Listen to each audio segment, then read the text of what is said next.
Chapter 1 The Unpaid Servant.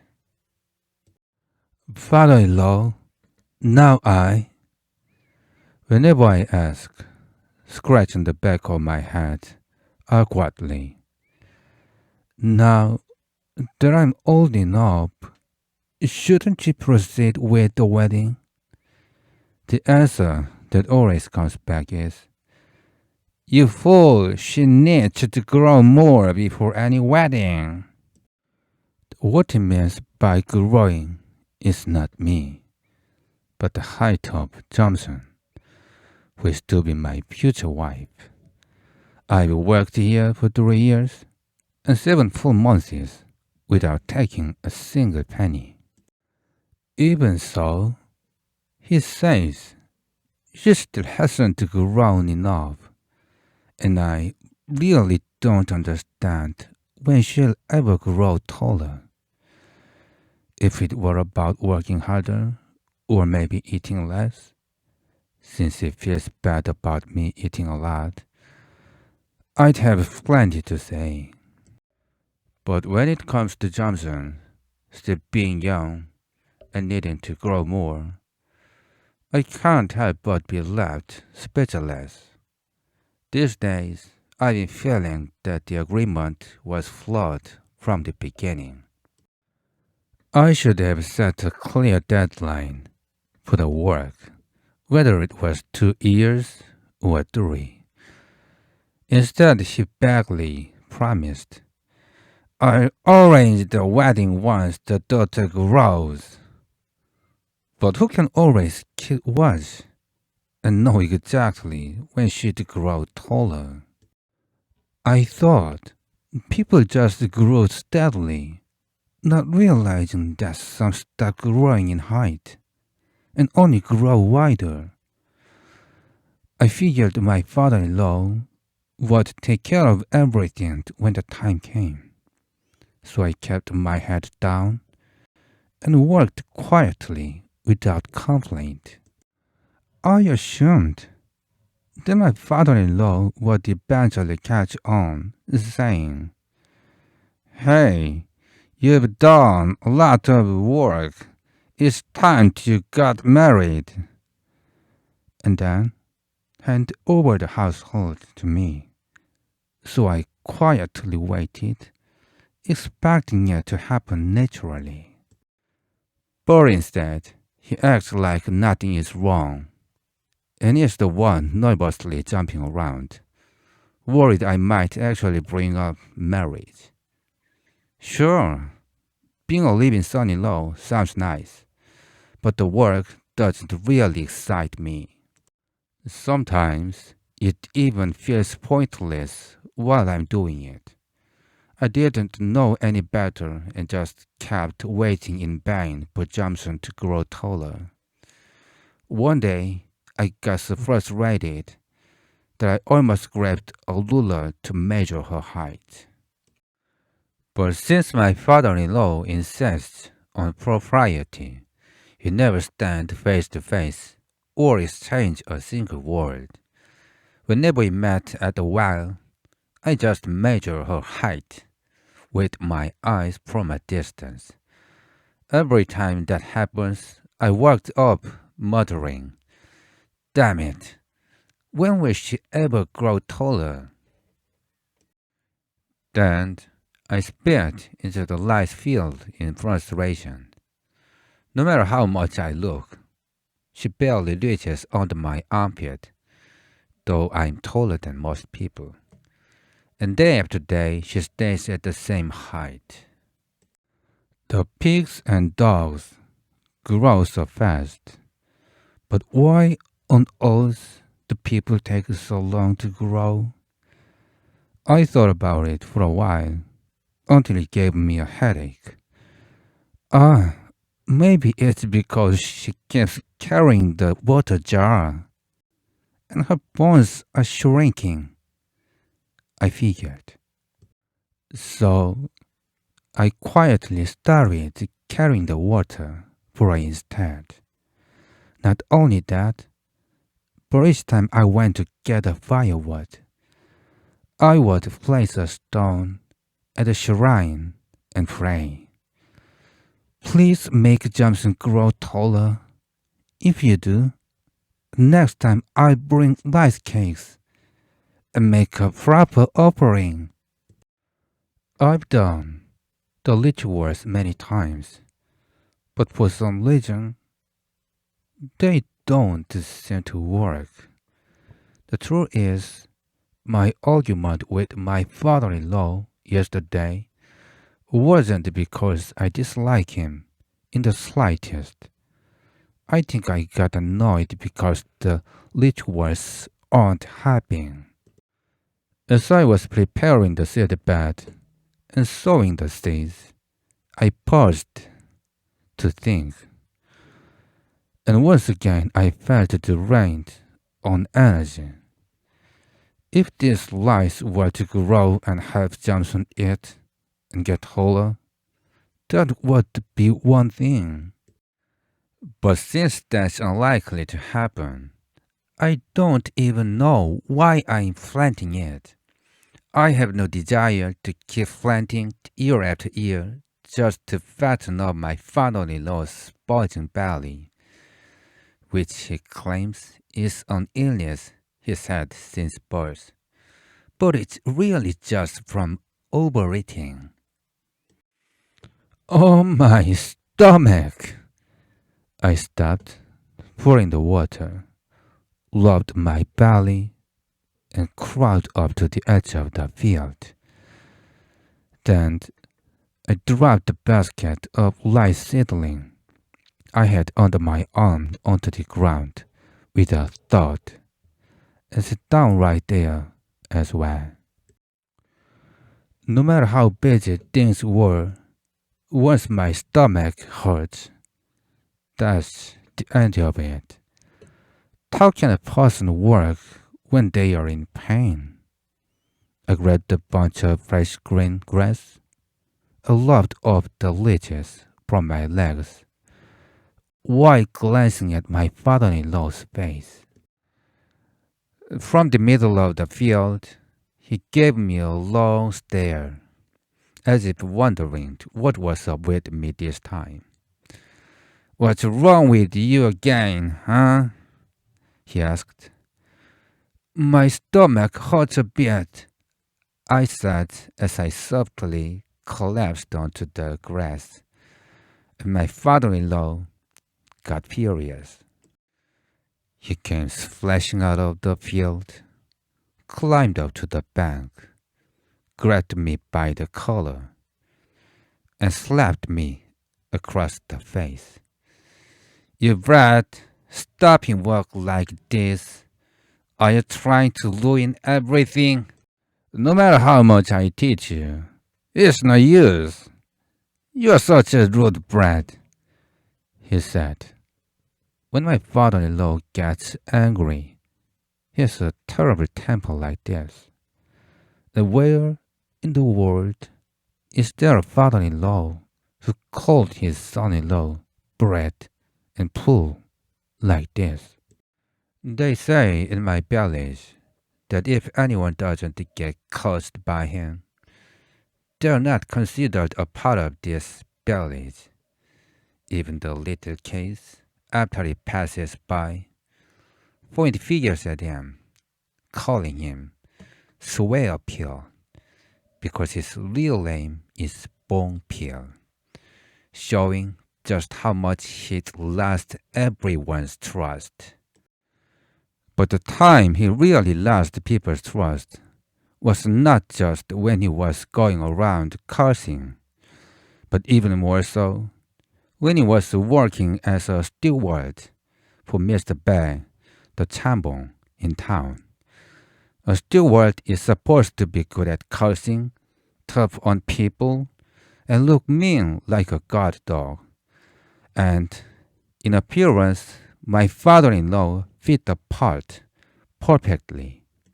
If anyone didn't send something like a chicken to the father-in-law, or didn't provide the workers during the first rice planting season, they would find out in the fall the dead land for next year's crop was disappearing.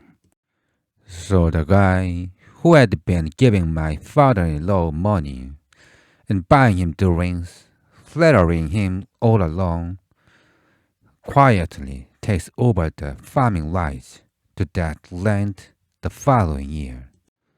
Because of this, a large bull, looking strong and powerful, slowly crawls into father-in-law's barn. And despite the insults, the villagers have no choice but to bow down to him. But my father-in-law has no right to talk back to me.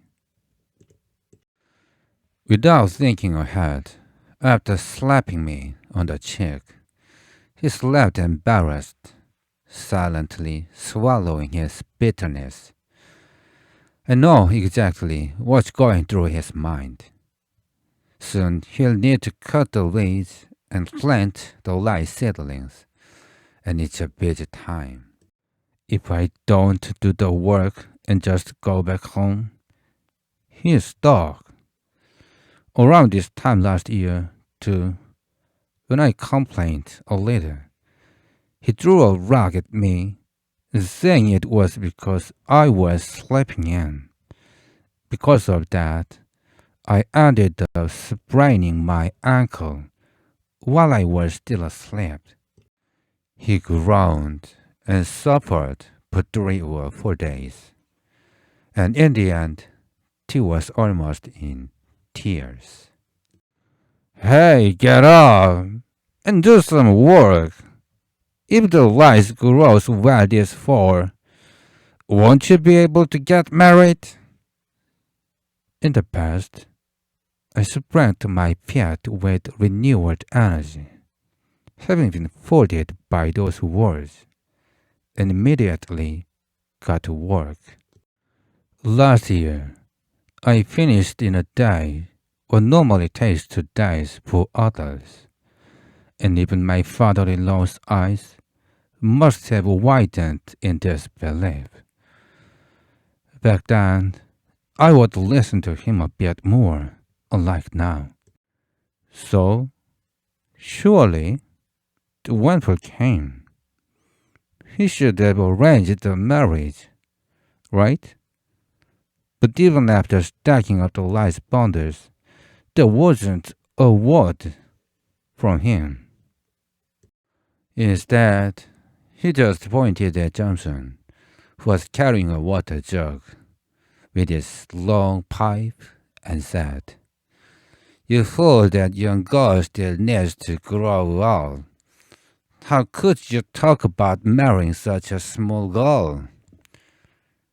He said this, raising my hopes, and that was the end of it. In a fit of anger, I thought about slamming that father-in-law into a footstone and running off to my hometown. But I held myself back and didn't do it. Honestly, I can't bear to go back home looking like this. People will point fingers at me, saying I must have been so worthless to get sent back from trying to get married. I suddenly stood up from the rice-field embankment and approached my father-in-law, who was glancing at me cautiously, and said, "I'm leaving. At least pay me for the work I've done." I said, "You came here as a son-in-law, not to work as a farmhand, didn't you?" He replied. "Then you should hurry up and arrange the wedding. You keep working me day and night. Always saying you will, but it's all talk," I shouted. "Do you think it's me who's still lying? It's because the girl hasn't grown tall enough yet," he answered. He dragged on with his usual excuses, slowly packing his tobacco, as he always does. When things go this way, I always end up losing. So this time, I said, enough, and abruptly grabbed my father-in-law by the sleeve, insisting that he go to the village chief to settle this. Chapter 2. The Request for Mediation. So this time, I said, enough, and abruptly grabbed my father-in-law by the sleeve, insisting that he go to the village chief to settle this. Hey, you fool! Why are you being so disrespectful to another? He resisted and refused to go. But even though he kept arguing, my father-in-law couldn't actually overpower me. After a year of working me to the bone, he still hasn't kept his promise to marry me to his daughter, and yet he acts all high and mighty. What's going on here? But honestly, it's not because I really hate my father-in-law that I'm doing this. The day before, I was plowing the burnt field on the peak of Jogwang all by myself. As I finished one row and moved to the next, every time I turned at the edge of the field, a fragrant and dreamy floral scent would suddenly fill my nose, and bees would occasionally buzz overhead. I was just working in a mountain valley where only the sound of spring water trickling from between the rocks could be heard, and the warm spring sunlight from the clear sky felt as cozy as being under a blanket, making everything seem like a dream. I felt sluggish, and I wasn't sure if I was getting sick or what. But my mind was strangely unsettled, and my chest fluttered uneasily. Heaven ho, let's go, let's go. I was humming a work song. When I sing like this and guide the oaks, I usually feel energized and even start to sway my shoulders with excitement. But for some reason, though I haven't even plowed half the field, my whole body felt exhausted, and I was filled with frustration. I vented my irritation on the ox, saying, hey there, you troublesome animal," since it's my father-in-law's ox. "I'll teach you a lesson." But in truth, it wasn't really the ox that made me so upset. It was seeing Johnson's height when she brought lunch. To be honest, Johnson isn't exactly a very pretty girl, but that doesn't mean she's unattractive either. Her face is just plain enough to make her suitable to be my wife. She's 10 years younger than me, so she's 16 this year. But her body is less developed than others her age by about 2 years, while others grow tall and slender. She's short and a bit stumpy, and to me, she looks just like a round gamchame. Among chames, gamchame is the sweetest. Anyway, her round, large eyes are clear and lively, and though they are a bit slanted, her mouth looks good, as if she can eat heartily. Well, if someone could just eat plenty of food, wouldn't that be enough for a good life? But she has one issue. Sometimes, She's too clumsy and hasty, though my father-in-law says she's careless. So while carrying food, she often trips in the grass and ends up serving rice covered in dirt. Not wanting to embarrass her by not eating yet, I sit there, chewing, and all I hear is the crunching sound. I can't tell whether I'm eating rice or stones. But on this day, without any particular mishap, she gently placed the full bowl of rice down at the edge of the field. And since she had to maintain propriety, she crouched a little way off with her back toward me, waiting for the dishes to be emptied.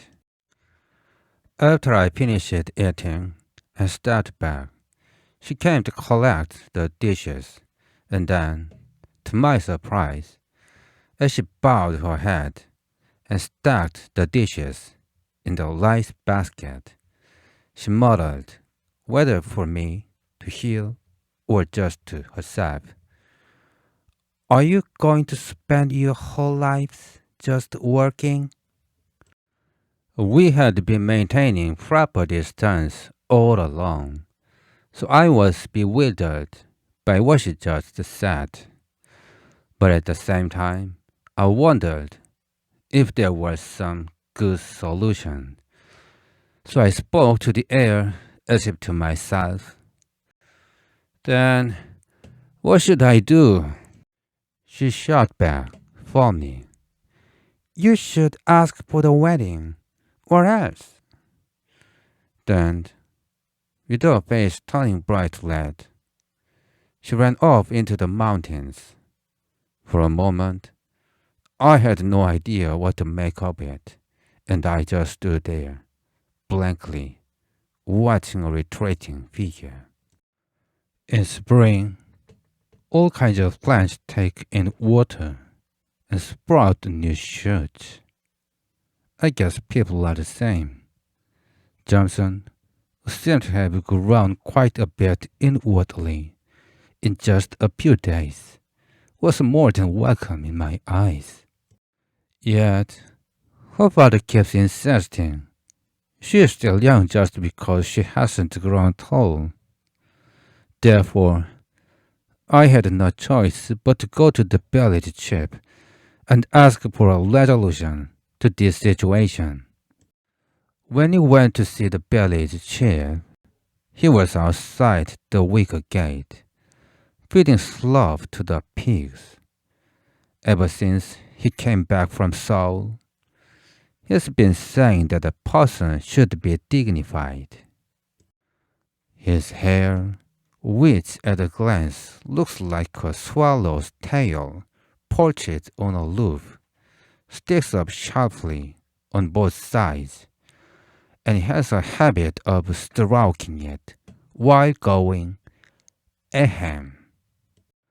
He stared at us blankly, and as if he had already figured it out, said, "What brings you here?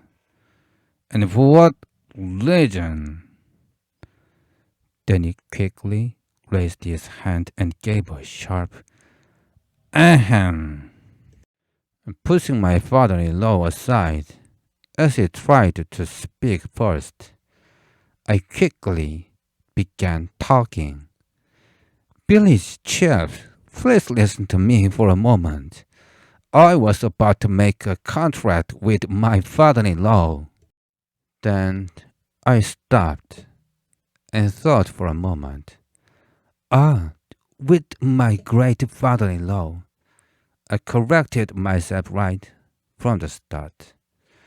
My father-in-law prefers to be called the great father-in-law when others are around, and if I forget to add great, he gets unnecessarily irritated. He thinks it's embarrassing to be called father-in-law in public, so he always got me to use the great father-in-law, the great mother-in-law. But I keep forgetting, even just now. I said father-in-law, and only realized my mistake when he stepped on my foot and gave me a side glance. Billy's chief also listened to my story carefully and seemed quite sympathetic. Actually, it's not just the Billy chip. Anyone who hears this story would probably think I'm quite pitiful. He picked his nose with his long-grown picking nail and flicked it away, saying, "Well done, Bongpil. Go ahead and get the wedding done quickly, since it seems he really wants to do it." Just as I expected, he said that.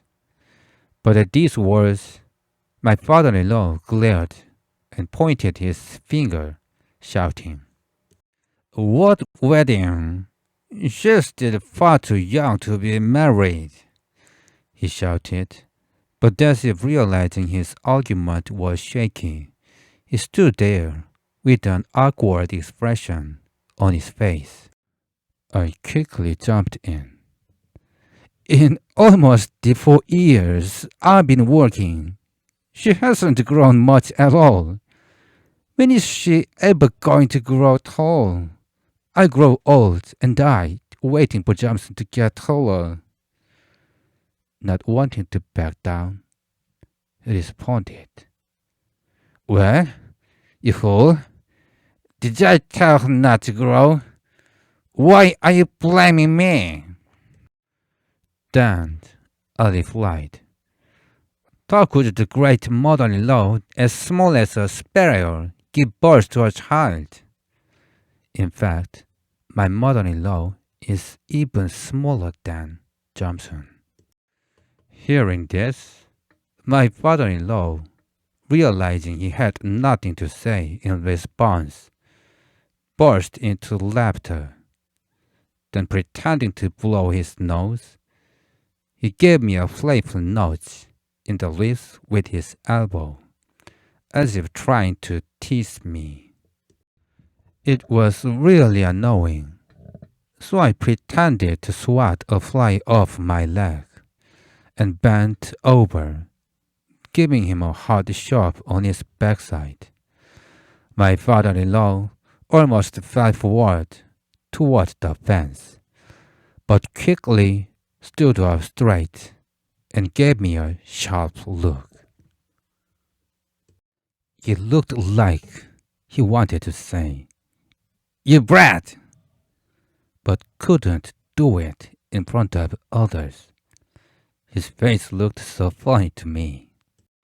However, in the end, I returned to the field and transplanted the rice seedlings without much gain. This was because my father-in-law whispered something to the village chief, and after he left, the village chief quietly took me aside and said something. Mukta says the village chief was persuaded because my father-in-law was given the patches of land to farm, but I don't think so. You're right in what you are saying. Of course, since you are getting older, it's not wrong to suggest that you should hurry up and get married and have children.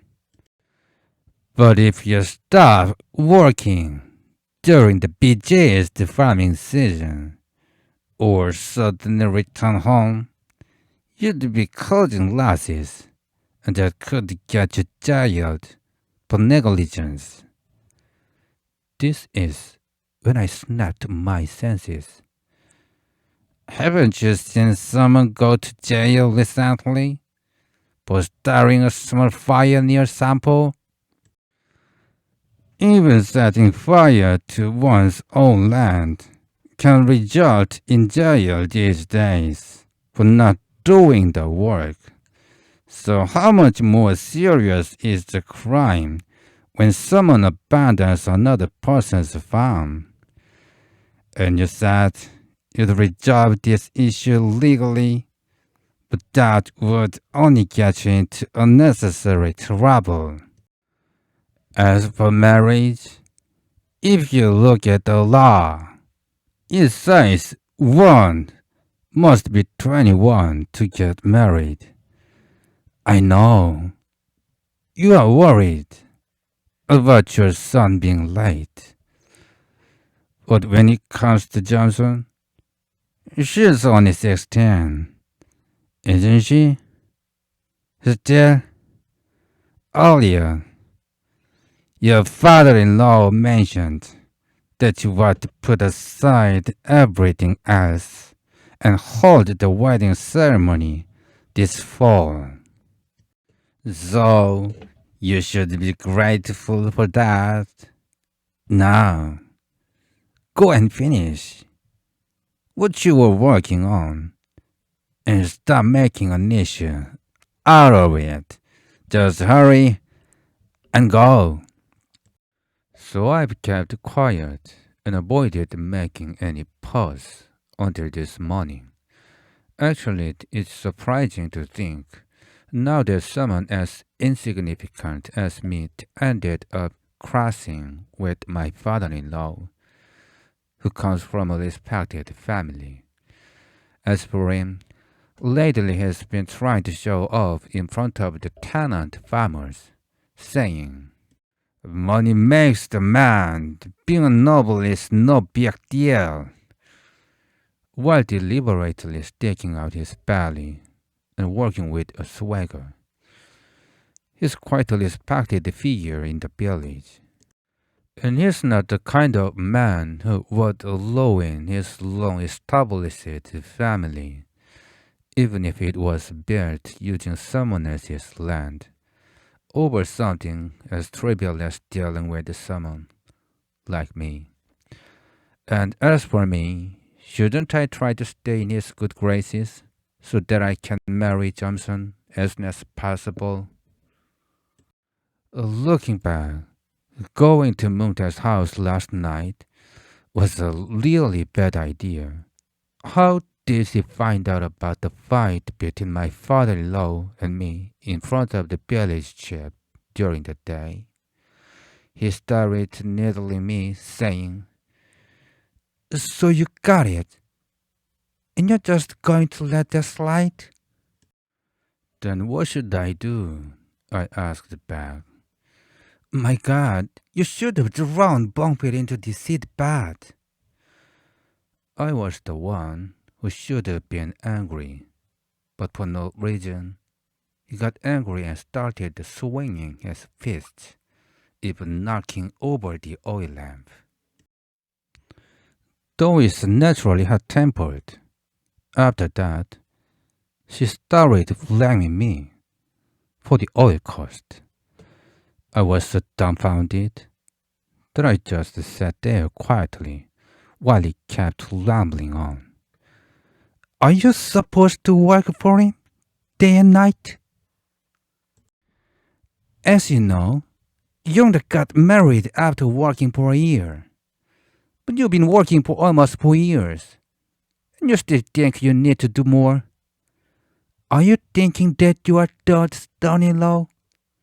The third one?" "Come on, even though it's someone else's business, it still makes me furious. You fool. Go drown yourself in a well." Later, his excitement crossed the line, and he kept telling recklessly as if I were his own son. He said all sorts of nonsense, so there's no need for me to repeat everything. But the gist of it is this. My father-in-law has 3 daughters, and the eldest got married in the fall of the year before last. It wasn't a typical marriage. In fact, my father-in-law brought in a living son-in-law and made him work for several years before finally marrying them off. Starting from when his daughter was 10 until he turned 19, over the course of 10 years, his father kept bringing in new son-in-law. In the village, the people started calling them rich-in son-in-law, but having 10 of them is really too many. Since my father-in-law has no sons, only daughters, he has to make the current living son-in-law work hard until the next one comes for the next daughter. Of course, it would be nice to hire a servant, but that costs money. So he kept changing and bringing in new living son-in-law, trying to find someone who works well. My father-in-law, driven by the desire to make them work as much as possible, was always strict with them, which eventually led to their frustrated departure. Johnson is the second daughter, and I, in fact, am her third living son-in-law to come into the family. A fourth one might have come after me, but since I work well, and I'm a bit naive, my father-in-law is holding on to me tightly and won't let go. Moreover, the third daughter is only 6 years old now. It'll be at least 4 more years before we can bring in a living son-in-law for the third daughter. Until then, he'll need to work the second daughter's son-in-law to the bone. That means I have no more room to back down. And if I want to get married, it's time to put my foot down. It's a strange custom. Who on earth came up with the idea of having a son-in-law, moving as a living son-in-law, even before marriage? I half-heartedly listened to what Moonte was saying, just going, without really paying attention. After losing the right to farm the land he had rented, Moonte growls at my father-in-law every time he sees him for no reason. If Moonte had just given my father-in-law that old hat with the hole in it, the one the local magistrate used to wear, when my father-in-law asked for it from Moonte's house, things wouldn't have turned out this way.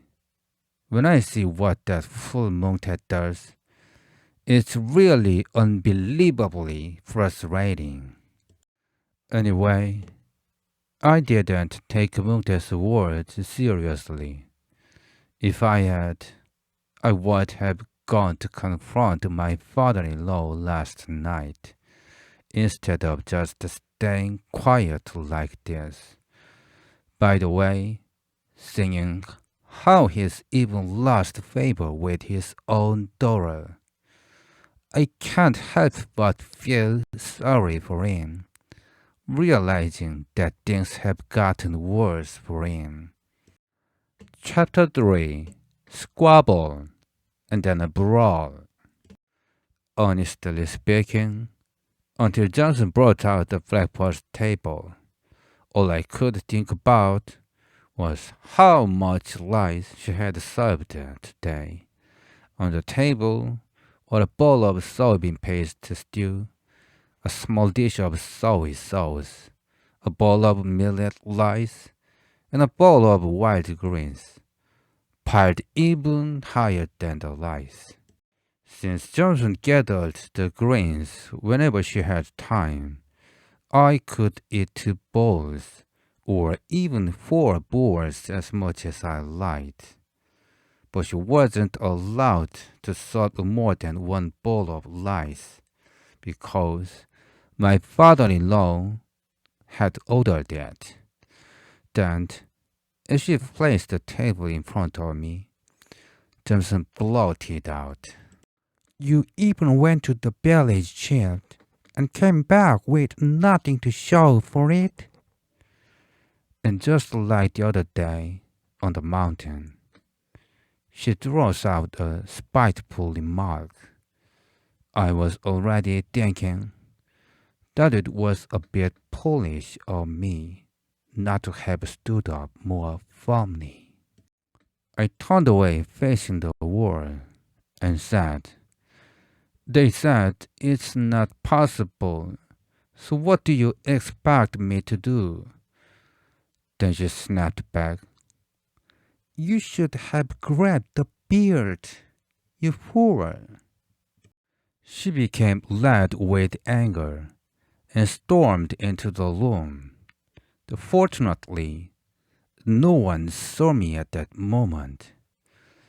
But if anybody had, they would have pitied me, saying my face looked as pitiful as a stork chicken that had lost its mother. Honestly, there has never been a time when I felt more sorrowful than at that moment. It doesn't matter if others think I'm unattractive, but if Johnson, who will be my wife, sees me as a fool, my life would truly feel miserable. After eating, I shouldered my carrier to head to work, then threw it off, lying down on an empty spot in the yard. I thought that I'd be better off that than living like this. If I don't work, my father-in-law, who's old, can't handle all this farming by himself. Burping with his hands behind his back, he came out through the front gate, saw me, and said, "You brat, what's wrong with you again?" "I think I've got indigestion on my stomach," I answered. "How can you say you've got indigestion after eating a full meal? If you mess up someone else's farm, you'll end up in jail, you brat." I responded again to his stubbornness. "I don't care if I go to jail. On my stomach." I truly thought it would be fine to go to prison for not working. Even after getting married and having a son, I would still be called fool by Johnson in front of him. So today, even if the sky were to crack open, I wanted to make a decision. Though my father-in-law kept telling me to get up, I didn't, and his eyes filled with anger as he went off to the other side. He came back with a wooden carrier pole and used it to push against my waist, as if trying to roll me over again and again. Every time he did that, my full stomach, hurt from eating so much, felt extremely uncomfortable. When I stayed motionless, stubbornly refusing to get up, he responded by jabbing my stomach with the carrier stick from above and kicking me in the side. My father-in-law is extremely stubborn, but I, too, have a temper that stands its ground when needed. I tightly shut my eyes, thinking, "Do what you want. I don't care." But when he struck my buttocks, I suddenly stood up and grabbed his beard. Actually, I wasn't really angry. I was just pretending to be mad because I was bothered by Johnson, who had been secretly spying on us through the hole in the fence behind the kitchen since earlier. She already calls me a fool for not being able to stand up for myself. And if I quietly take the beating too, she'll surely think I'm a real pushover, especially when things are already bad enough. That father-in-law, whom Johnson thinks is just stubborn, is no match for me. I could easily overpower him, but since he's still Johnson's father, I'd just pull hard on his beard to give him a hard time, thinking Johnson would be pleased. Grabbing his beard, I shouted loud enough for Johnson to hear. "I'll teach you a lesson," I shouted. My father-in-law, more enraged, grabbed a wooden pole and struck my shoulder hard. I felt dizzy. When I lifted my head again, I was furious as well. With the fire in my eyes, I pushed the old man, sending him rolling down into the field below. A little while later, he started crawling back up, breathing heavily, trying to come at me again. So I quickly pushed him back down. He'd crawl up, I'd roll him down, and this went on 4 or 5 times. Each time I shouted, "Why do you make me work so hard, but won't let me get married?" If at this point my father-in-law had readily said, "Fine, I'll let you marry tomorrow," I might have stopped this troublesome act. Since I wasn't actually hitting him, I wouldn't be accused of striking my father-in-law later. So I didn't mind rolling him around over and over again. At one point, my father-in-law crawled up, then suddenly slid forward, grabbed onto my pant leg, and held on tight. In that instant, I screamed, lost my balance, and waved my arms in the air, shouting, Father-in-law! "You brat, are you serious set on killing me?" My father-in-law yelled in anger. Grandpa, please have mercy, Grandpa," I cried, flaring my arms in panic, cold sweat breaking out on my forehead, thinking, "Oh no, am I really about to die?" But even then my father-in-law didn't let go until I finally collapsed to the ground, nearly losing consciousness, and only then did he finally let go. Disgraceful. How could my father-in-law treat me like this? I thought, unable to gather for a long time, trembling hopelessly. Then, still dazed, and with my arms and legs trembling, I used all my strength to lift my head, crawled over, and grabbed tightly onto my father-in-law's pant leg, getting bitten until my head felt like it would burst, was because I had grabbed onto his pant leg at the end. Chapter 4. An exceptionally kind father-in-law.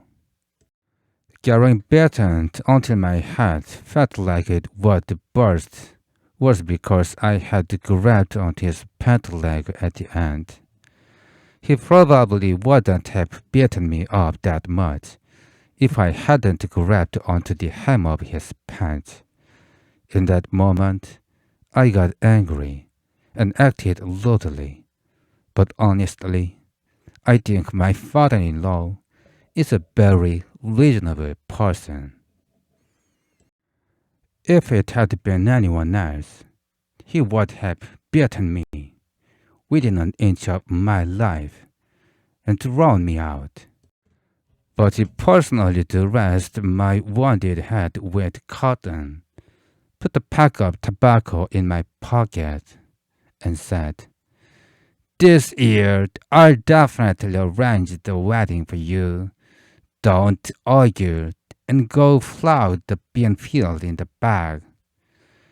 Who else would pat me on the back like that?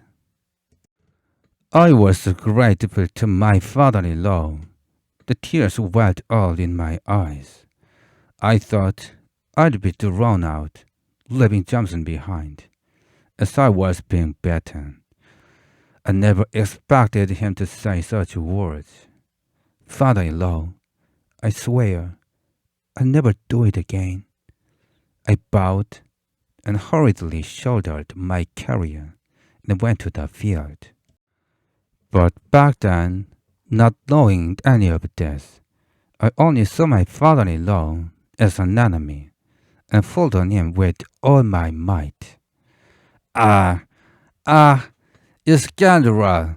Let go of this! Let go!" My father-in-law flared his arms, crying out repeatedly like a chicken caught by a hawk. Why would I let go? I thought at that time that I'd teach him a real lesson, and mischievously pulled even harder. But when I saw him fall to the ground with tears welling up in his eyes, I actually got a bit scared. "Grandpa, let go! Let go! Let go! Let go!" My father-in-law kept shouting repeatedly. When that didn't work, he called it out, "Johnson! Johnson!" At that moment, my mother-in-law and Johnson burst out from inside, harping and parping. I thought my mother-in-law might take her husband's side, but surely Johnson would secretly be pleased and take my side, or so I was thinking.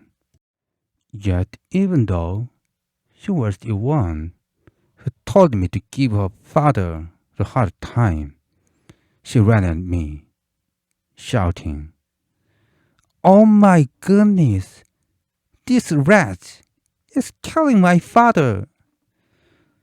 and pulled my ear back as she suddenly started crying.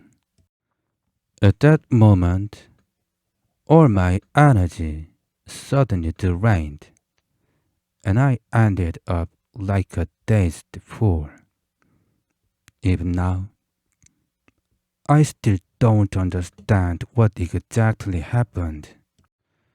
Anyway, in that situation, all my strength gave out, and I lay there, dazed like a fool, barely aware of who was hitting me or what was happening.